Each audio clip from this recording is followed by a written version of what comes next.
Hola, soy Vero Ricalde, Life Chef Coach, y el día de hoy les tengo una plática que titulé El mar dentro de ti, el equilibrio electrolítico, y pensaba dárselos en un documento escrito, pero mucha gente no tiene tiempo de leer, entonces se los voy a leer. Esto va a ser más o menos un audiolibro platicado para que puedan hacer otras cosas y puedan escuchar esto y le puedan regresar y estudiar un poco más y podamos avanzar con este tema. Entonces, bueno, el mar dentro de ti. Porque la vida se creó en el mar. Y cuando la vida salió del mar, el cuerpo de los seres vivos tuvo que llevarse el mar consigo mismo. Tuvo que aprender a generar su propio mar interno porque la célula ya había sido hecha para funcionar en un medio con electrolitos, es decir, agua de mar, agua con sal. Para que pudiera generarse la vida, la célula tuvo que separar las concentraciones de electrolitos adentro y afuera. Esa diferencia de concentración es lo que hace posible la vida. La vida misma depende de la concentración de electrolitos. Y eso tiene que ver con la bomba de sodio y potasio, que ahorita no nos vamos a meter en ese tema porque si no se extiende mucho y la verdad es que no hace falta tocarlo. Bueno, entonces, como venimos del mar, nuestro cuerpo aprendió a crear un mar interno para poder estar fuera de él, lo que me parece súper bonito. De hecho, hay un cuento de Isaac Asimov que es muy cortito y que lo explica mucho mejor que cualquier libro de fisiología, y lo pueden encontrar en internet. Se llama El río viviente y bueno, habla precisamente de esto. Entonces, vamos a explicarlo un poco más. Si a nuestra sangre le quitamos los elementos formes, o sea, las células, los glóbulos rojos, los glóbulos blancos, las plaquetas, las proteínas y los factores de coagulación, lo que va a quedar es suero, básicamente agua con electrolitos, principalmente sodio y cloro, o sea, cloruro de sodio, sal, en un 70 u 80% más o menos. La sal es el electrolito más importante del líquido extracelular, el líquido que está afuera de las células.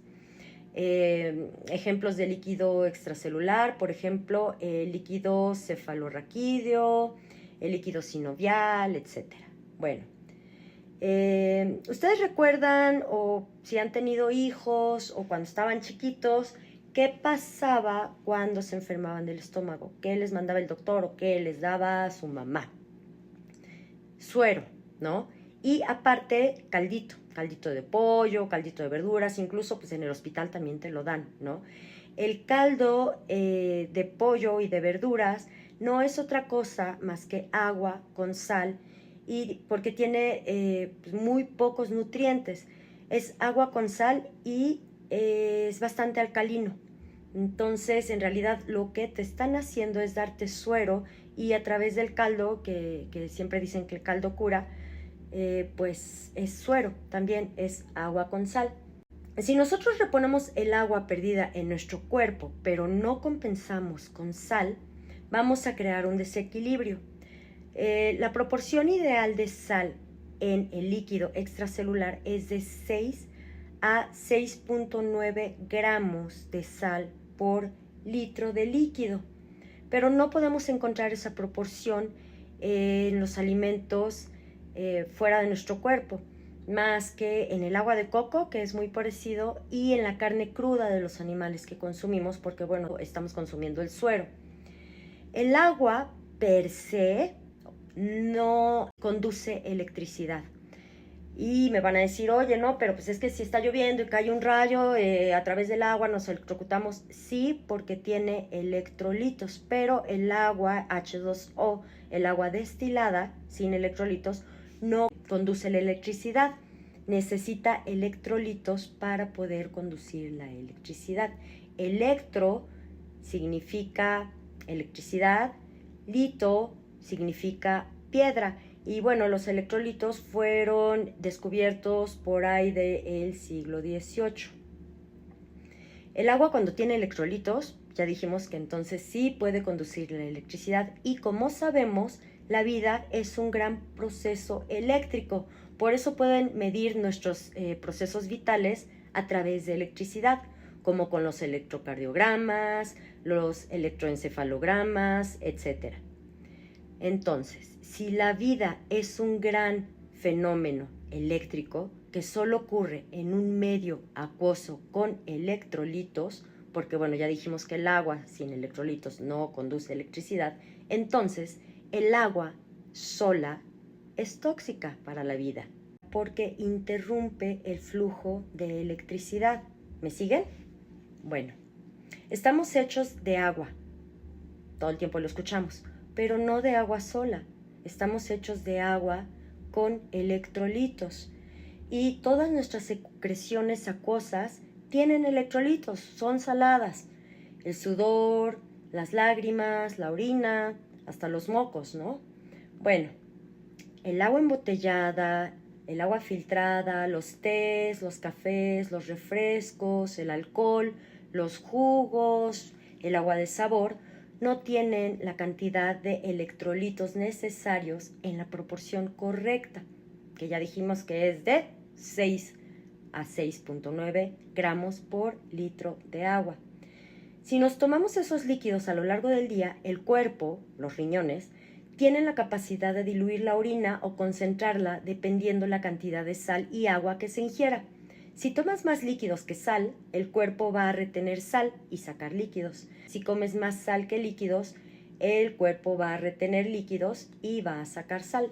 Pero si tú consumes más agua que electrolitos, tu orina va a salir muy diluida, muy transparente y tú pensarás, es que estoy súper hidratado, o es que me estoy desintoxicando, o estoy súper sano.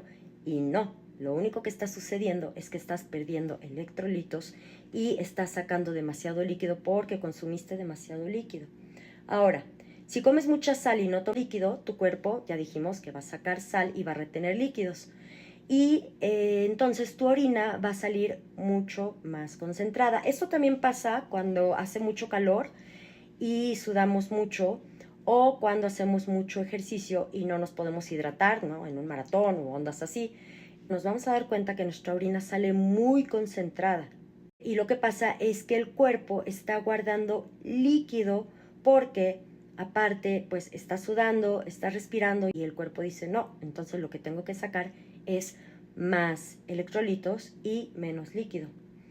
Porque el cuerpo siempre busca compensar, necesita un equilibrio y por eso el riñón diluye o concentra la orina. Lo máximo que el riñón puede diluir la orina es 1.2 gramos por litro de agua. 1.2 gramos de sal por litro de agua. Así que si tomas agua natural, tu orina nunca va a salir como agua natural sin electrolitos.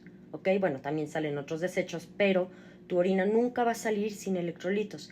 Lo que quiere decir es que estás perdiendo electrolitos, estás cediendo electrolitos internos para poder orinar, porque el riñón necesita diferencia de ósmosis para poder funcionar. Que esto se los voy a explicar un poquito más adelante, lo de la ósmosis. Y bueno, lo mismo sucede con el sudor y con las lágrimas.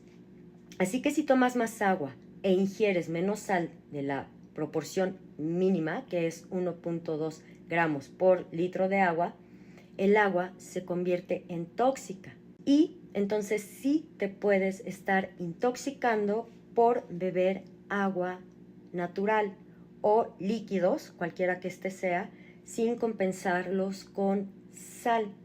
Incluso si te tomas 8 litros de agua en un tiempo muy corto, el cuerpo va a colapsar y muere. Pero no pasa lo mismo con la sal. El riñón puede concentrar la orina hasta 40 gramos de sal por litro de agua, que curiosamente esto concuerda con la cantidad de sal que tiene el agua de mar. El agua de mar tiene entre 33 gramos y 40 gramos dependiendo del mar.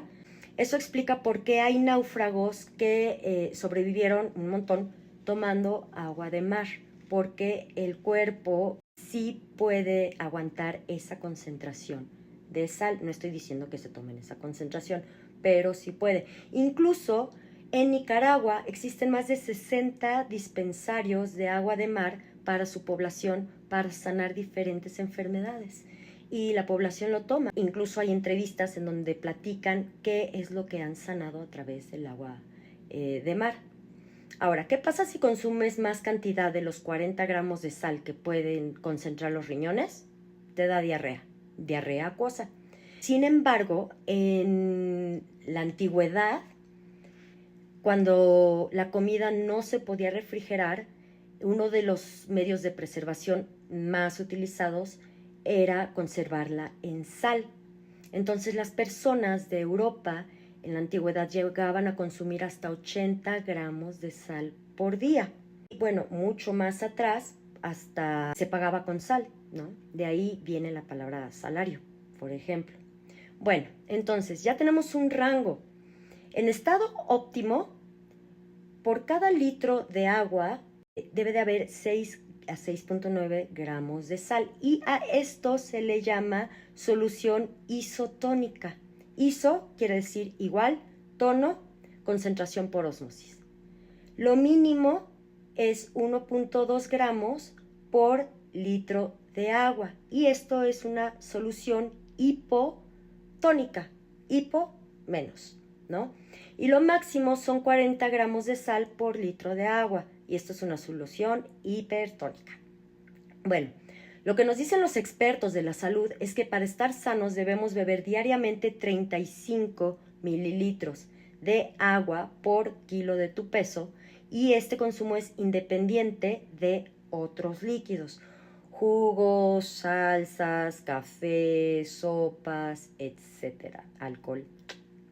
Suponiendo, vamos a hacer un ejercicio, suponiendo que yo peso 65 kilos, tendría que beber 275 mililitros de agua, o sea, 2 litros con 275, más o menos 2 litros con una taza de agua al día, independiente de mi licuado de la mañana, el jugo, el café, el agua de sabor, los refrescos, sopas, alcohol, yogur, gelatina, helados, etc. Además de las frutas y verduras que tienen alto contenido en agua.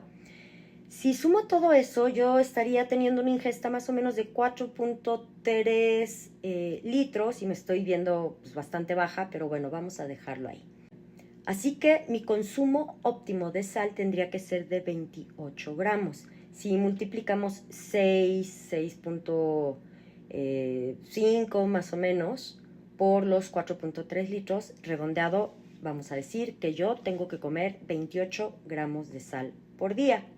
Pero supongamos que yo cocino con 5 gramos de sal al día, que corresponden más o menos a una cucharada cafetera rasa de sal.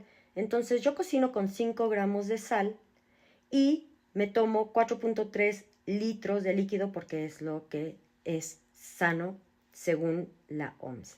Que también los 5 gramos de sal es lo que recomienda la Organización Mundial de la Salud, 5 máximo 6. ¿De dónde sacó esta cifra? Bueno, pues de los 6 gramos de sal que tienen un litro de líquido extracelular. Sin embargo, no está tomando en cuenta que a lo largo del día consumes 5, 4 litros, entonces pues queda muy corto. Bueno, supongamos que yo cocino con 5 gramos de sal al día y consumo 4.3 litros de líquido. Haciendo la ecuación, yo estaría consumiendo 1.1 gramos de sal por litro de líquido y eso no llega ni al mínimo consumo de sal diario que mi cuerpo necesita. Y entonces me van a estar pasando 3 cosas. Estaré perdiendo electrolitos para compensar el mínimo de orina, que es 1.2, lo cual va a hacer que se cree un medio hipotónico en mi mar interno, o sea, en mi líquido extracelular, y eso va a hacer que por la diferencia de densidad, el agua de afuera de la célula empiece a pasarse adentro de la célula. Esto se llama ósmosis, ahorita se los voy a explicar mejor. Y por lo mismo me van a dar antojos de azúcar muy fuertes, porque el cuerpo tiene 3 sustancias para poder regular la ósmosis, y son las proteínas, la glucosa y los electrolitos. Entonces, si no le estoy dando sal a mi cuerpo, me va a pedir azúcar para poder regular la ósmosis. Y eso va a hacer que se me antoje más el azúcar. Voy a crear una adicción a los carbohidratos simples, en parte provocado, sí, por la adicción del cerebro y en parte por la falta de electrolitos, porque el azúcar se metaboliza en grasa y la grasa repele el agua y la célula se llena de grasa para sacar el agua como mecanismo de defensa, porque si no, la célula se empieza a inflamar. Bueno, les voy a enseñar un video para que puedan entender gráficamente qué es la ósmosis y cómo funciona. ¿Qué es la ósmosis? Las moléculas como los nutrientes y los productos de desecho entran y salen de las células a través de transporte pasivo, transporte activo y transporte en masa. Hoy hablaremos sobre un tipo de transporte pasivo, la ósmosis. La ósmosis es un tipo especial de difusión que permite el movimiento de un solvente, principalmente agua. Este movimiento se realiza a favor de la gradiente, o sea, desde un medio que tiene menor concentración de soluto hacia otro medio donde hay mayor concentración de soluto. Pero, ¿qué es el soluto? Básicamente se le dice soluto a una sustancia que está disuelta en otra, ejemplo, sal, azúcar. De esta manera, gracias a la ósmosis, se equilibran las concentraciones de los medios separados por la membrana celular, y su función sería mantener hidratada a la célula. Para poder demostrar la ósmosis, y lo voy a replicar. La parte exterior de los panditas es muy parecida a la membrana celular y por eso es que se hace este experimento. En cada recipiente voy a poner diferentes concentraciones de sal y vamos a dejar por 24 horas los panditas. Les voy a poner otro video para que vean la explicación. En el primer vaso, que teníamos solamente agua del grifo, vemos cómo el osito aumentaba de tamaño. Esto es debido a que la cantidad de sal en el agua del vaso es menor que en la del osito, por lo que el agua pasará al interior del osito haciendo que aumente un montón de tamaño. Cuando ocurre esto, se le llama al agua medio hipotónico. En el segundo caso, que teníamos agua con unas cucharaditas de sal, el osito es prácticamente igual que el del principio. En este caso lo que ha ocurrido es que como la cantidad de sal del vaso de agua es muy similar a la del interior del osito, no hace falta que se igualen los dos lados la cantidad de sal, por lo que apenas entrará y saldrá agua del osito y mantendrá su tamaño. En este caso el agua actuaría como un medio isotónico. En el tercer vaso, que teníamos agua con mucha sal, el osito disminuye de tamaño. Esto es debido a que como hay tanta sal en el agua y muy poca en el interior del osito, el agua del osito pasa al vaso con agua para así equilibrar la cantidad de sal en ambos lados. Y entonces, al expulsar el osito agua, disminuye su tamaño. En este caso, el agua actuaría como un medio hipertónico. Tenemos que tener mucho cuidado y tener las células en un medio líquido adecuado, ya que pueden actuar como los ositos. Si las introducimos en un medio que es hipertónico, el agua de las células saldrá y se quedarán arrugadas. Y si las ponemos en un medio hipotónico, el agua entrará dentro de las células y llegarán incluso a romperse.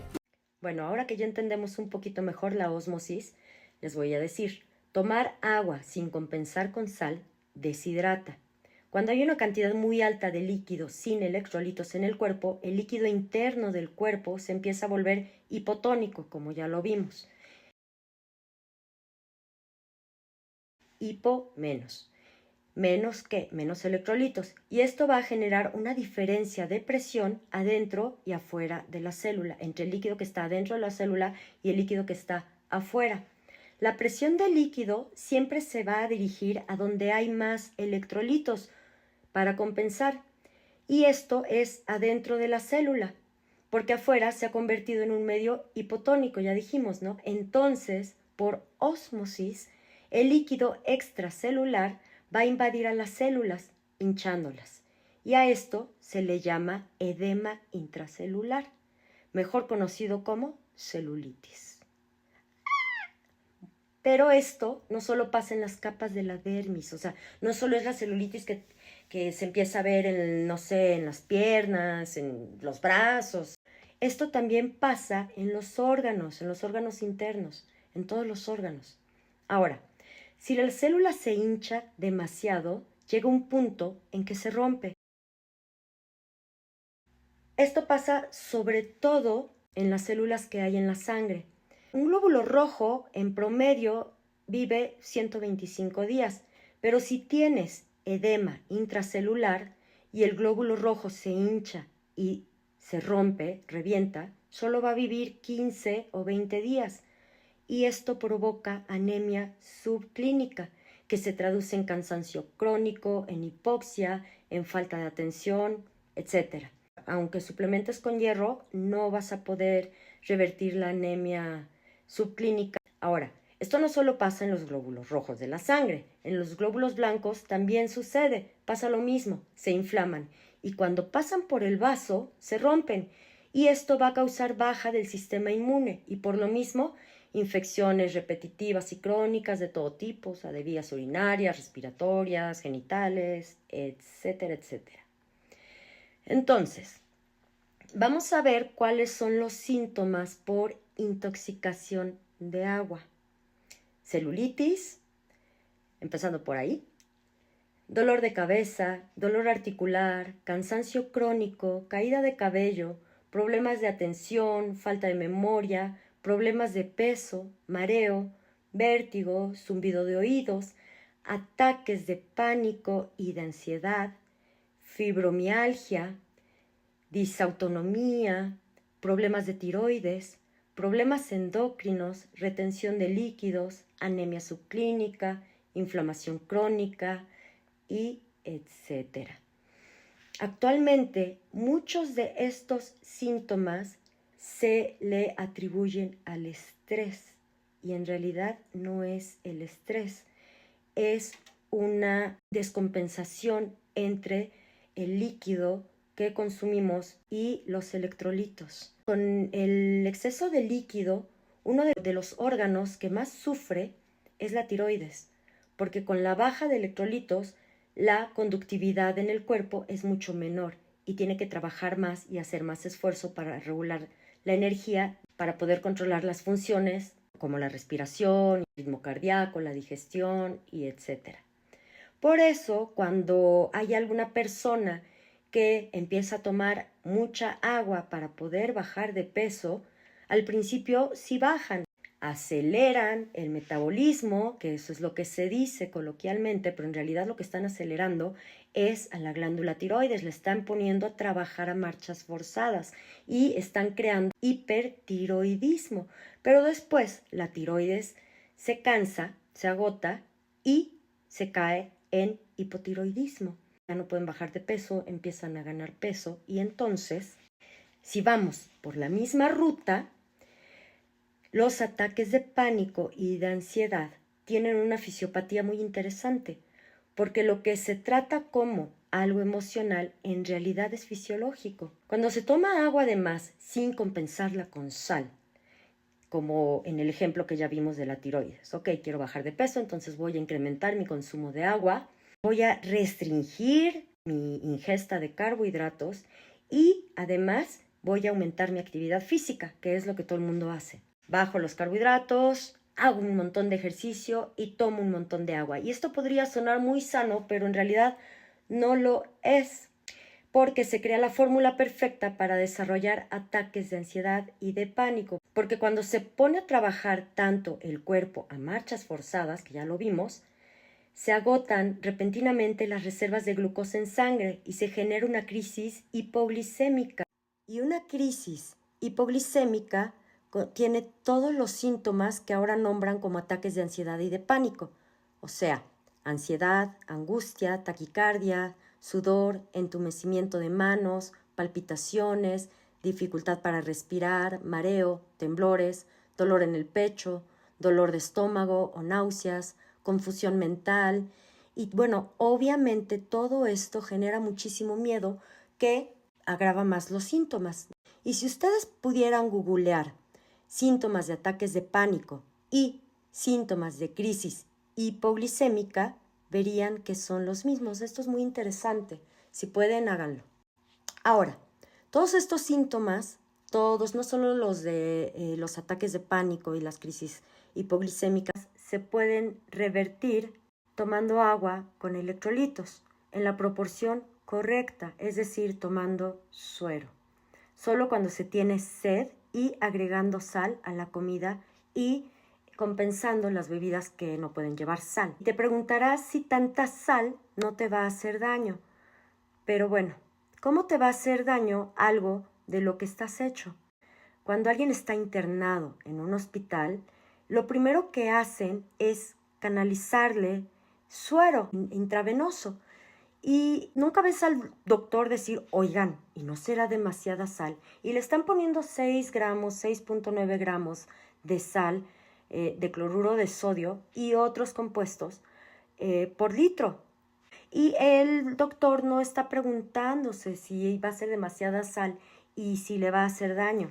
Entonces, consumirla externamente no hace daño, al contrario, sana.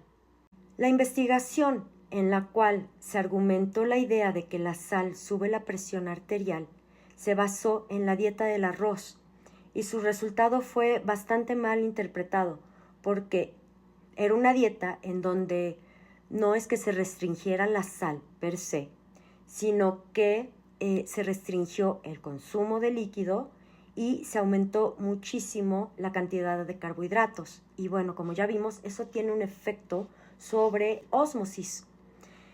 Entonces, ¿la sal hincha y sube la presión? Sí y no. Imagínense que tenemos a 2 personas. La persona número 1 nunca ha tomado agua sin sed. Siempre se ha hidratado con agua con sal y sus niveles de electrolitos son los óptimos. Siempre han estado en rango. No tiene edema intracelular, o sea, celulitis, ni en la piel ni en los órganos internos y está completamente sano. La persona número 2 siempre ha tomado agua en grandes cantidades y nunca la ha compensado con electrolitos. Ha estado constantemente por debajo de la marca del rango de 1.2 gramos por litro.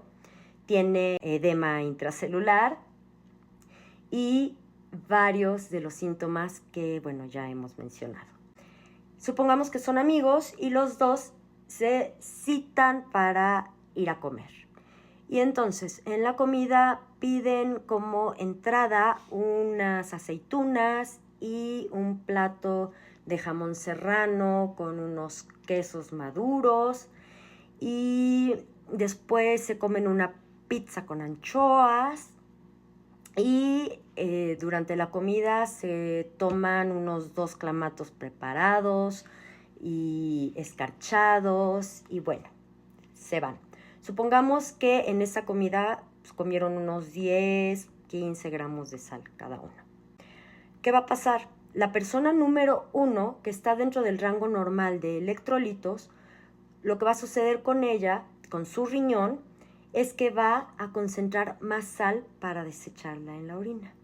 No va a sufrir más cambios. Si la persona número 1 toma 1 litro de agua con 6 gramos de sal, va a orinar 1 litro de agua con 6 gramos de sal.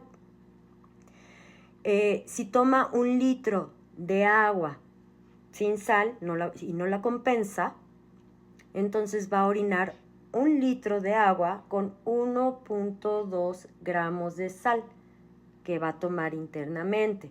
Eso no es sano, pero no le va a causar problemas, ¿ok? Vamos con la persona número 2. La persona número 2, cuando entre este exceso de sal, su cuerpo va a ser feliz porque por fin entró la sal que necesita para sacar el líquido que tiene atrapado dentro de la célula. Y en proporción, esa persona si toma 1 litro de agua y consume 6 gramos de sal, no va a orinar 1 litro de orina.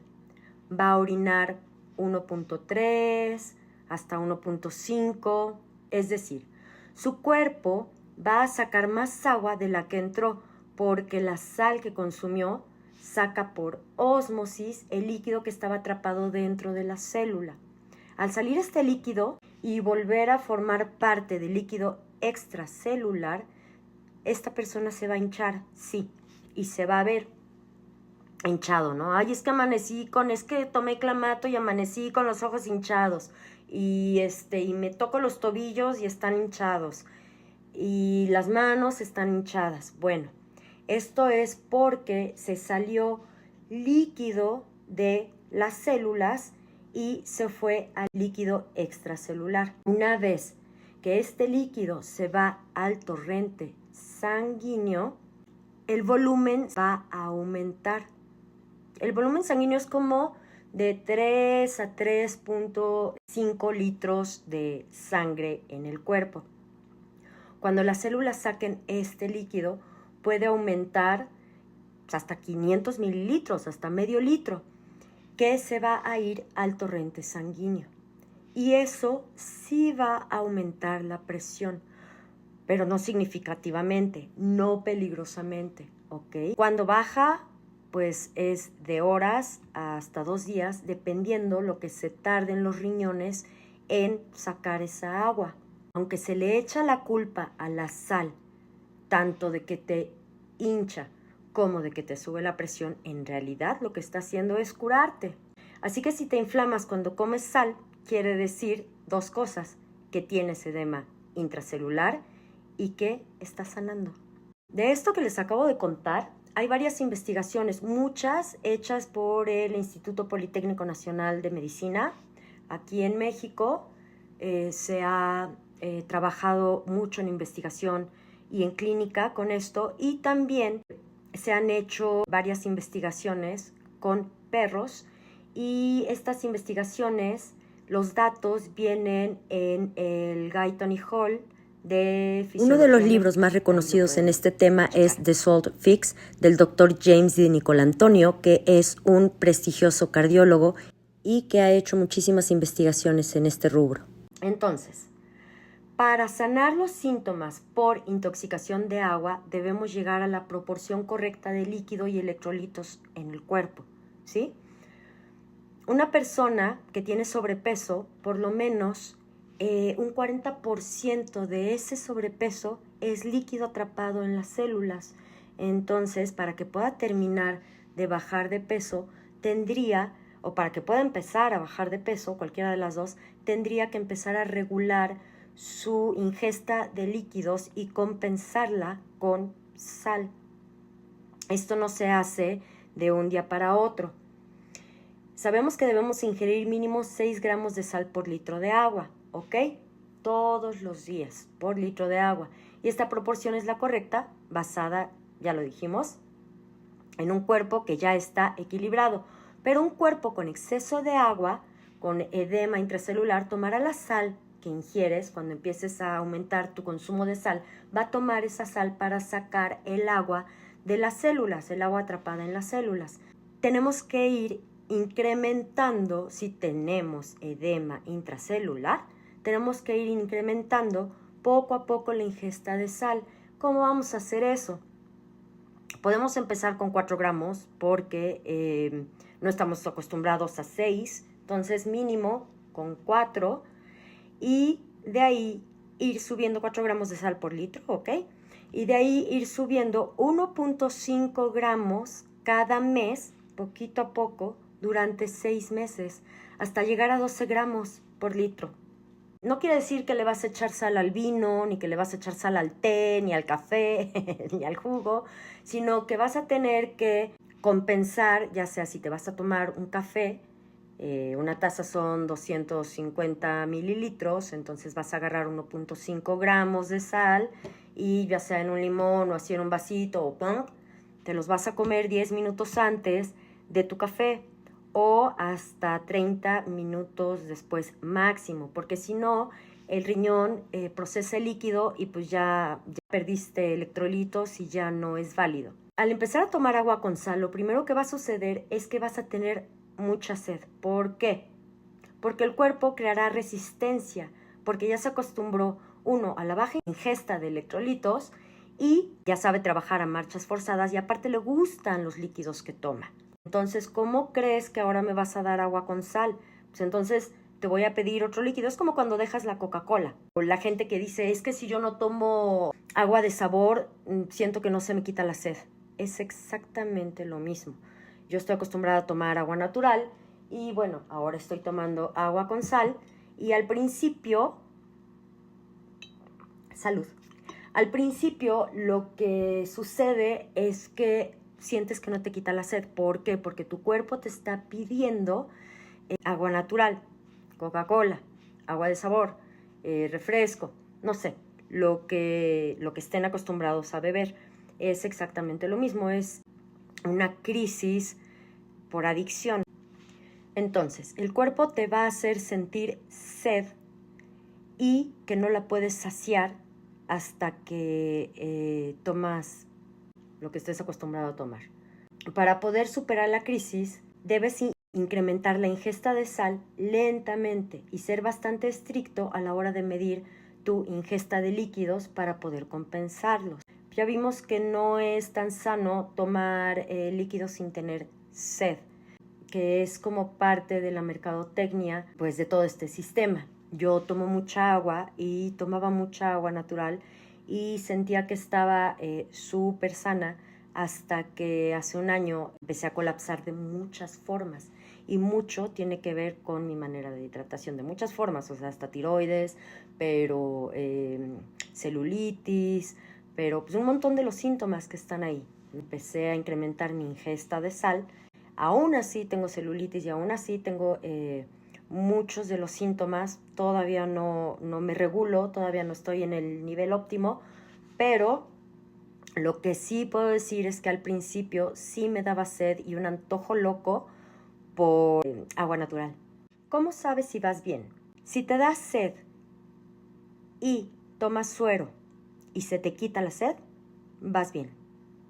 Si te da sed, tomas suero y sigues teniendo sed, es que vas muy rápido. Tienes que subir más lentamente tu ingesta de sal. ¿Ok? Entonces la bajas un poquito y la vas subiendo lentamente. Debes recordar que todo líquido que entra a tu cuerpo debe estar compensado con sal en la misma proporción. No solo es el agua que tomas, debes contar absolutamente todos los líquidos que ingieres, el agua de Jamaica, el café, el té, etc. Y bueno, lo vas a calcular de la siguiente manera. Si te tomas, no sé, dos vasos de agua de Jamaica en la comida, que bueno, no está bien tomar agua durante la comida porque diluyes los ácidos gástricos, pero bueno, si tomas agua, vamos a contar que 1 litro tiene 4 vasos de agua, que son 250 mililitros por cada vaso de agua, y suponiendo que son 6 gramos de sal lo que estás consumiendo, entonces vas a dividir 6 gramos de sal entre 4 y toca a 1.5 gramos de sal que tendrías que ingerir por vaso de líquido para poder compensar con sal tus líquidos. Y recuerda no dejar pasar más de 30 minutos. También tienes que contar los líquidos que están en las frutas y las verduras, así como, no sé, el pepino, el melón, la naranja, el jitomate, que es muchísimo líquido. Hay más electrolitos, no solo el cloruro de sodio, en menor proporción, pero uno que sí es muy importante es el bicarbonato de sodio. También es esencial y este tiene que ver, por ejemplo, con la respiración y con el equilibrio de lo ácido y lo alcalino, que funciona precisamente como una batería en el cuerpo. El pH tiene una carga eléctrica. Cuando es ácido, tiene menos concentración de hidrogeniones, es decir, electrones, y vamos a dejarlo en electrones, lo que conlleva a menos fricción eléctrica. Y cuando es alcalino o base, tiene más electrones y más fricción eléctrica. Hay más carga eléctrica cuando el pH del cuerpo es alcalino. Y hay muchos estudios que demuestran que los tejidos de algunas patologías, como el cáncer, son ácidos y cuando se vuelven alcalinos, sanan. Alcalinizar un tejido es lo mismo que darle energía. Alcalinizar tu cuerpo, pues es darle energía a tu cuerpo. El cuerpo no se alcaliniza comiendo alimentos ácidos o alcalinos. Esto más bien tiene que ver con la secreción de bilis. La bilis es muy alcalina y va a alcalinizar el cuerpo. Si comes grasa, secretas bilis, por ejemplo. Si no comes alimentos que hagan que se secrete bilis, solo se secreta el ácido del estómago y esto va a acidificar tu cuerpo. El cuerpo produce bicarbonato de muchas formas y una de ellas es en la respiración, y esto es bien bonito porque si te hiperventilas, cambias tu pH. Si haces apnea o si respiras en una bolsa, cambias tu pH y el cuerpo lo siente y generas más carga eléctrica dentro de tu cuerpo. Por eso, meditar con respiraciones, hacer yoga, las caminatas, el ejercicio, te ayudan a alcalinizar tu cuerpo y te sientes con mucha más energía. La respiración es un factor determinante junto con los riñones para modificar y balancear el pH en el cuerpo. El estómago también genera bicarbonato en sus paredes a través de un moco para recubrirlas y protegerlas del ácido clorhídrico que se genera en el estómago. Si tú quieres alcalinizar tu cuerpo, sí puedes tomar bicarbonato, pero tienes que medir la acidez de tu orina en la mañana con tiras reactivas que miden la acidez y la alcalinidad, y entonces debe de estar en un rango entre 7.5 a 8, que aquí viene, ¿no? Aquí viene el rango por la coloración. Si está abajo de eso, tienes que tomar más bicarbonato, y si está arriba, pues tendrás que tomar menos. El rango internacional sugiere que la orina esté mucho más ácida de lo que les estoy diciendo, pero esto tiene que ver con evitar y combatir infecciones. Sin embargo, en un ambiente alcalino, las bacterias tampoco se desarrollan. Y, bueno, cuando mantenemos nuestro pH alcalino, lo primero que vamos a notar es que se nos empieza a quitar el frío. El bicarbonato se tiene que tomar con una distancia de tiempo entre tus comidas, porque lo que va a hacer el bicarbonato si te lo tomas cuando acabas de comer es que va a apagar la digestión, a apagar la digestión. Entonces, ¿cómo te tomas el bicarbonato? Bueno, muy temprano en la mañana, 2 horas antes de ingerir tus primeros alimentos, y en la noche antes de dormir, por lo menos 2 horas después de haber ingerido los últimos alimentos. Ahora vamos a hablar un poco de la sal. Podemos elegir la sal que tengamos en casa, preferiblemente no yodada. ¿Por qué? Porque las cantidades que estamos consumiendo de sal para desintoxicarnos del agua, están muy por encima de la recomendación diaria. Entonces, una sal yodada viene en una proporción calculando que tú vas a consumir 6 gramos de sal al día. Y si consumes 28, entonces puede que estés consumiendo más yodo del que tu cuerpo necesita y sí puede haber consecuencias. Entonces, yo lo que te sugiero es que tomes tu yodo en suplemento aparte y que consumas sal. Puede ser, aquí sí, sal del Himalaya, sal marina, evidentemente pura, no tratada, sin refinar, y esa es la que vas a utilizar para hacer tu suero. En la sal marina encontramos más de 80 oligoelementos. La composición de la sal marina incluye potasio, azufre, calcio, bromo, un poco de bicarbonato, etc. Ahora, a nuestro suero no le podemos añadir azúcar ni miel porque esto interfiere con los 50 gramos de glucosa o azúcar que el cuerpo aguanta en el día, ¿no? O sea, los 50 gramos sugeridos para consumir diariamente. Una dieta en esta época tiene de 250 a 300 gramos de carbohidratos. Entonces, bueno, no hace falta que le pongas azúcar o miel a tu suero, más bien haría falta que se baje la ingesta de carbohidratos. Lo que sí le puedes poner es limón y este va a ayudar a que no sepa tan salada el agua. Y por último, también puedes conseguir las 12 sales fisiológicas de Schussler.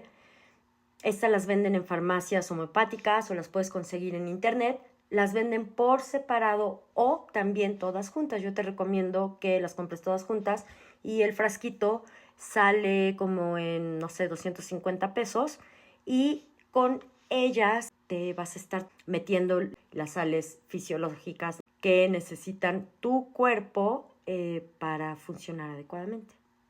Entonces, si tienen dudas, escríbanme, mándenme un audio, llámenme. Espero que les sirva esta información, que les haga pensar en su consumo de agua y su consumo de sal y que le dejen de tener miedo a la sal porque no tiene razón de ser, como tampoco en su momento la tuvo el que dijeran que la yema del huevo era mala o el que dijeran que el consumo de grasas era malo, que mejor era consumir carbohidratos, que el flúor se tiene que poner en la sal y en el agua y otras tantas cosas que ha hecho pues esta industria y esta sociedad en la que vivimos. Bueno, pues yo los dejo. Cualquier duda, comentario, aporte, por favor háganmelo saber y espero que les haya gustado y que les sirva esta información.